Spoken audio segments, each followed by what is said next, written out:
নির্বাচন কমিশনের নির্ধারিত সময়সীমা পার হওয়ারও ৪৮ ঘণ্টা পেরিয়েছে, কিন্তু রাজশাহীর বিভিন্ন এলাকায় এখনও নির্বাচনী প্রচারণার ব্যানার, ফেস্টুন এবং বিলবোর্ড অপসারণ করা হয়নি।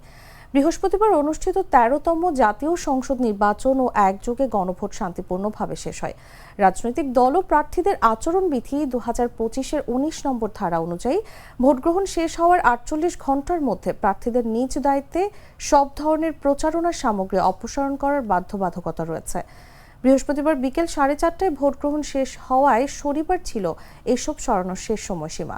তবে সোমবার সরেজমিনে রাজশাহী ২ সদর ও রাজশাহী ৩ পবা মোহনপুর আসনের বিভিন্ন এলাকা ঘুরে দেখা যায় বিএনপি ও জামায়াত সমর্থিত প্রার্থীদের ব্যানার, ফেস্টুন ও বড় বড় বিলবোর্ড এখনও বিদ্যুতের খুঁটি, সড়কের পাশের গাছ, দেয়াল এবং গুরুত্বপূর্ণ মোড়ে ঝুলছে।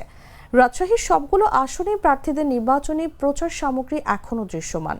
রাজশাহী মহানগর বিএনপির সভাপতি ও দলের নির্বাচন পরিচালনা কমিটির আহ্বায়ক মামুনুর রশিদ বলেন, কিছু সীমাবদ্ধতার কারণে নির্ধারিত সময়ের মধ্যে এসব সরানো সম্ভব হয়নি।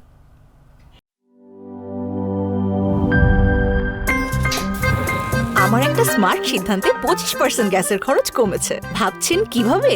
সাধারণ গ্যাস স্টোভ বদলে আমি এনেছি আরএফএল গ্যাস স্টোভ। এর সাইন্টিফিক নজল ও ব্রাস বার্নার ক্যাপ সমানভাবে তাপ ছড়িয়ে রান্না করে দ্রুত। তাই গ্যাসও বাঁচায় 25%, টাকাও বাঁচে 25%। আরএফএল গ্যাস স্টোভ নিরাপদ ও গ্যাস সাশ্রয়ী।